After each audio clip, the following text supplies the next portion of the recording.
Hey guys, what's up? This is Jake from Vault Sound. Today we are going to be taking a look at some mix bus processing. And before I get started on this, let me just stress how important it is to get a good sound on the way in and not do all the heavy lifting with a billion plugins on your mix bus. It may look like we have a lot going on, but most of this is just adding a little bit of color here and there, some subtractive EQ, and just a little bit of mix bus compression. So in this particular instance, we actually tracked through an analog console. So we did have some EQ and compression going on the way in. So you can see on these guitar tracks and on the bass and everything, even on the drums, we do have some samples blended in, but we don't have a whole ton of processing. So we made the important decisions kind of on the way in at the front and left a little bit of room to process and just layer some more later. But it is really important to make the important decisions first and just add a little bit of sparkle or icing on the cake, as you might say. All right, so let's take a listen to the track.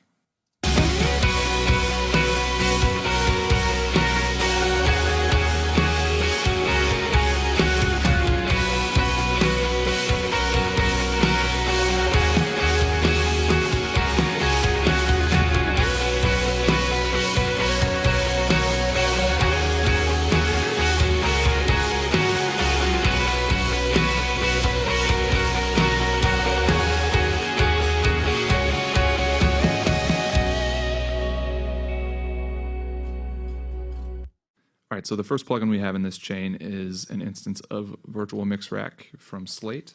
We're just passing the mix through the virtual mix bus, adding a little bit of drive, and kicking on that noise reduction button. And then immediately after that, we're just cutting a little bit of 500, just about a dB and a half to clean up some of that lower mid-range. After that, we're going into the Brainworks BX Solo, which is actually a free plugin. All we're doing is just widening the stereo image just a little bit. Then we've got the Virtual Tape Machine, also from Slate. Again, just adding a little bit of drive, a little bit of saturation. We've got it on the 15 inches per second setting. All right, then we've got some more Slate stuff. All really good, obviously. This is really just passing through for some more color. So the gray and the MU on the bottom here are what we're using, just kind of passing signal. After that, the same thing with the LA2A. It's really just passing signal, not doesn't even have any peak reduction going on. It just kind of widens the stereo field again and adds some nice harmonic content. Now, this instance of the gray compressor we are actually using as a bus compressor. It's modeled on the SSL bus compressor, and it's really great. So we'll show you that in just a second. We're just getting a little bit of gain reduction here, 4:1 ratio, kind of a slow attack. And then we have just a little bit more Virtual Mix Rack to polish it off, just adding some top end and some low end with Revival, which is free, by the way. Really great plugin. And just passing through the lift and trimming a little bit of that gain at the bottom to match it with the unprocessed signal. So here is what the track sounds like without the mix bus chain.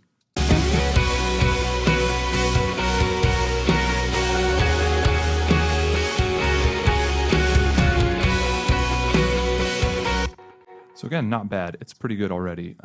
We really did try to get a good sound at the source and try to record things in such a way that we didn't have to fix it in the mix, so to speak. So I'm just going to go through these plugins and unbypass them and just kind of show you what's going on. And most of the changes will be pretty subtle, but hopefully you can hear what's going on.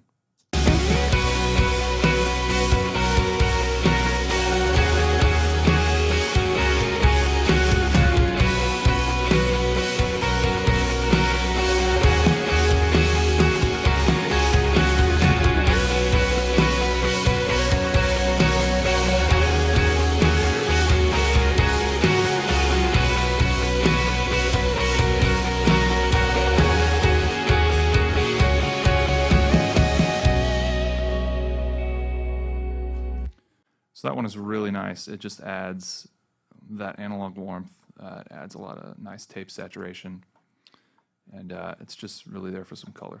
So let's hear it again.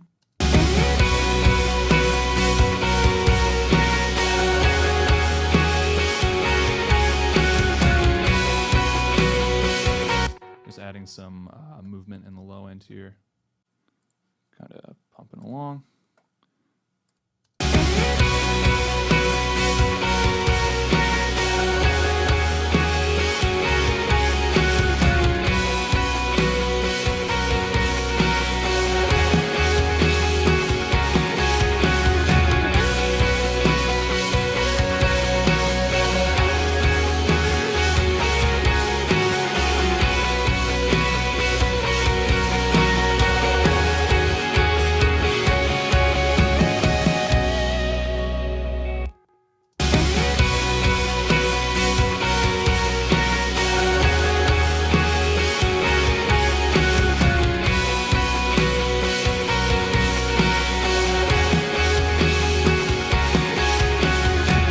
So you can really hear that shimmer on the top end of the Revival and the cymbals. It's just really bringing them out, making them more in your face.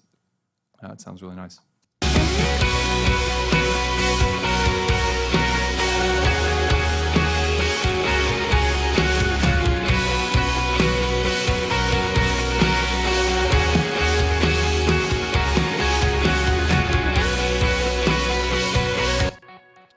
All right, so before we wrap this up, let's just listen one more time with all of these plugins bypassed, and then I will just unbypass them really quickly.